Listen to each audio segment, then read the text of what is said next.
It's so fun to just like put all your time invested in like creating something that's gonna last forever. That's why I like these podcasts too. I enjoy doing that. I think I always am searching for these new kind of routes of expression. And it's weird because expression is something I'm trying to figure out because I don't quite understand it yet. How so? Why does a species feel that they need to let that something out, whether it be in the form of music?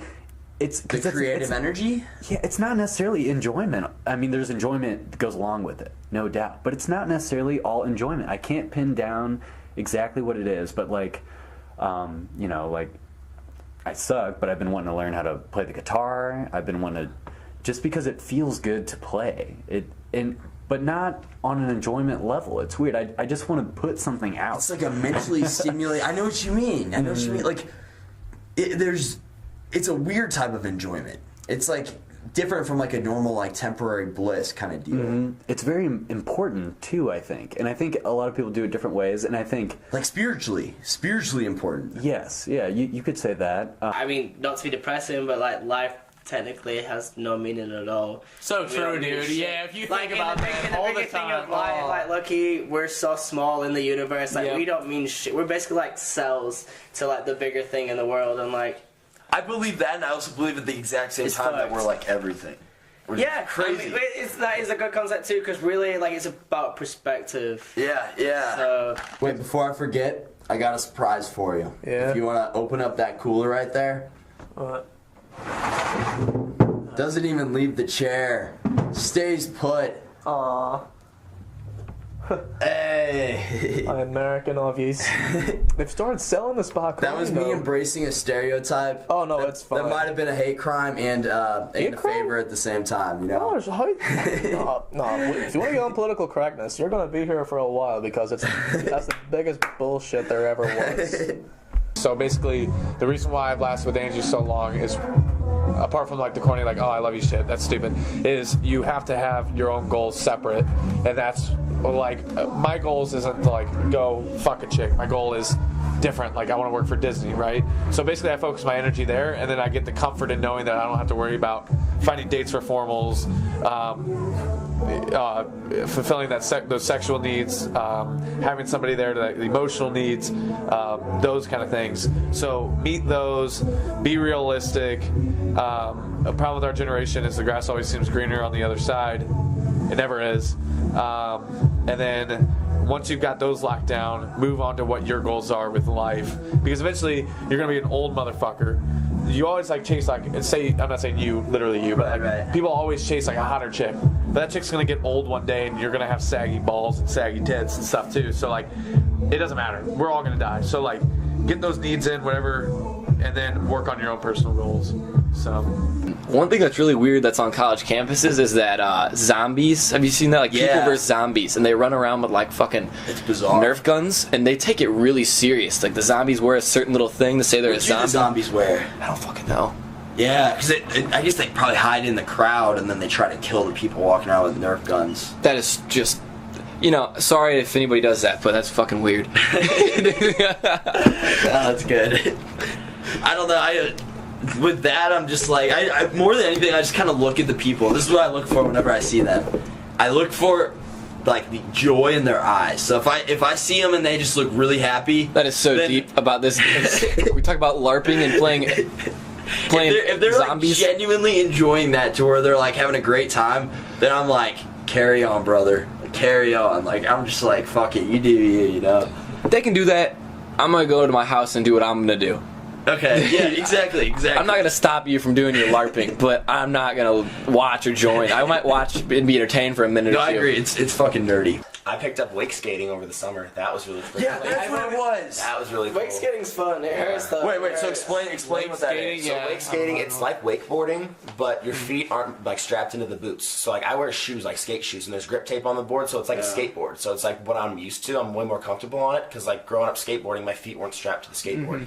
So when I'm on a wakeboard, it's like if you clip an edge or fall, the board's pulling you down with it and you're falling down with it. But on the wake skate, if I'm going up to like hit a rail or something and I feel like I'm going to lose my balance and fall, I can just jump off of it, just freely land in the water. And the water it doesn't hurt as bad as concrete. And it doesn't leave as Really? much You mark. don't say. Science. So I really kind of stopped pushing myself in skateboarding because I broke my arm and then I wasn't able to play the drums for like 2 months, and that really sucked. And like that's the most important thing to me is like playing the drums. So like I still skateboard to cruise and stuff, but wake skating I can like go off ramps and like hit the boxes and the rails and stuff. And if I fall, I'm just gonna maybe get a little like headache or something from hitting the water, and then it goes away after like 30 seconds. Dude, and you get back up and do it again. But it's cool. That's crazy. It's really sweet. That's I'm so trying cool. to work. Well, we built a peace wall through Belfast, so Really? yeah, during the height of our troubled times, to divide the Catholics and Protestants, so they wouldn't have to get irritated by each What's other. up with humans and walls dividing us? To be fair, it worked for us. It worked. It was effective. Yeah, it worked. Like, it's still standing to this day. Like as a country, you guys all kind of equally accepted that it was a good thing that happened for you. Or is there any debate like what would the country be like if the wall was never built? Well, look, the Catholics of the time weren't too happy about it because they felt they were being walled out. Protestants at the time felt a bit safer because they felt that the Catholics were being kept behind walls because it was nationalist v loyalist back then. But it's not as bad now. But you know, it's still no surprise to hear the occasional bomb scare every now and again. You know, stuff that you would shit your pants over here, but back home not so much. Really? Yeah. Are you kind of desensitized to that? Like, because we're desensitized to seeing it here in the United States, but are you desensitized to hearing that there's a potential threat that could end your life? Well, I'm not going to say that there are threats every day because I never really saw many threats. But when you heard about it, it was, you know, they very rarely, if ever, actually detonated. I skydove. I did not know skydiving. What was that like, dude? What was that like? So me and my I've never dad done did that in Vegas for my 21st last year. We went and I didn't know we were going to That's do it. crazy. We were supposed to do it when I was 18, but like we drove out to Illinois and it was cloudy that day, and they like told us we had to come back, like we couldn't do it because it was cloudy, and that was like the only time before I went off to college. So we were end up not being able to do it. But he took me to Vegas for my 21st, and one day he didn't tell me what we were doing. He's like, we're going to go skydiving. I was like, no shit. He's like, yep, and I already signed this up, so you're not bailing. Like, you got to do it. I was like, all right. And honestly, going up there, like, I was strapped to this guy, this, like, professional was strapped behind me. And I was like, we're up in the airplane, and I was, like, with, like, probably 4 or 5 different groups of people. And I was like, even at this point, like, if I want to, like bail and, like, say no, I can't. Because, like, he's going to throw me out no matter what. So I'm like, okay, I'm pretty much locked in at this point. So it was cool, though. Once you get thrown out, like, it was an adrenaline rush, and like my dad didn't enjoy it. He said he couldn't breathe because they tell you to keep your eyes on the horizon, or else like you can't really breathe because like your air's going so fast. If you look up or you look down, oh wow, I never thought about that at all. I would never thought about that. Like breathe, So to keep your head straight, like you can breathe fine, and like it was cool. He pulled the parachute. That's crazy. And he let me like hold the parachute and like direct us. Like I'd pull down on one side and I could like turn us and like aim where we're going and stuff. Like I don't know, it was pretty wild. I would definitely do it again. It's just kind of expensive, but. I think it's important to be mindful that a moment will pass. Everything is temporary. Absolutely. That's probably another line of thoughts that come up when I'm trying to, you know, find serenity in stressful situations. Right. Definitely. That all is impermanent, you know, like I haven't found a single thing in reality that I believe will of form that you can take, of any form whatsoever that you can identify that will be that way forever. You know, things are always changing. So, yeah, so even the negative feelings, the bad feelings, stressful times, it'll shift. It'll fade. No doubt. That emotion will pass. That thought will pass. If I have 100% faith in anything, it is the principle of impermanence. In impermanence? Impermanence, yeah, that nothing is permanent. I would agree. Everything is temporary. Everything is temporary. Yeah, and that may sound depressing to a lot of people, but at the same time, it's so beautiful. It is very beautiful. You can't pin it down. People like to hold on. They like to hold on, and they want to hold on as tight as they fucking can. They want to hold on as tight as they can.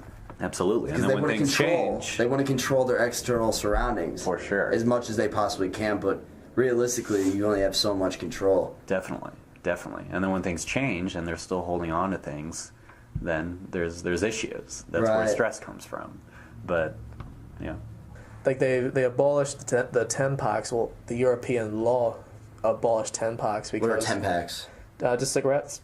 Packets of cigarettes are just 10 cigarettes in them. Why So do they small pockets. they limit it to like a smaller amount? No, the smallest you can get is a 20 pack, Really? and they jack the tax on those up because that way, if you're thinking of starting to smoke, you can't just buy the small pack. You gotta commit. Yeah, you gotta commit. And psychologically, I love that. Yeah, you're less likely to try something if it's expensive and you have to buy more of it. It's like it's like if you want to try a drink, imagine, well, if you want to try Crown Royal, for example, right?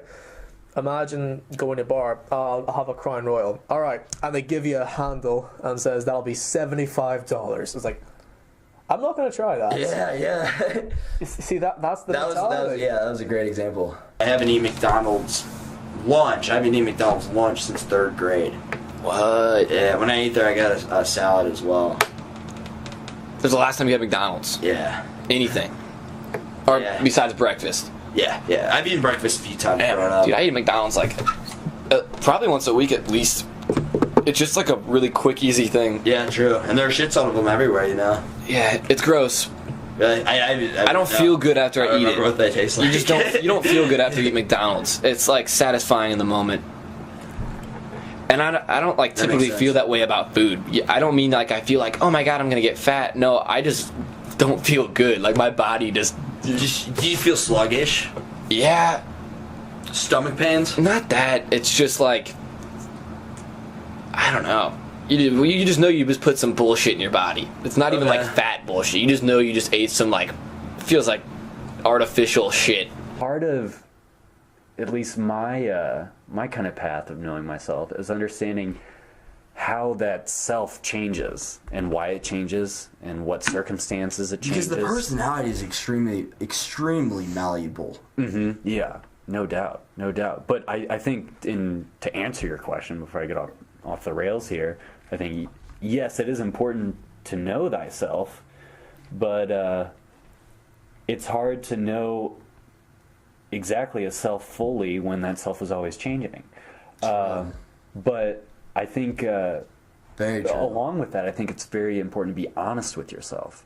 I think honest, introspective thinking, honest, objective, introspective thinking is absolutely essential for growth.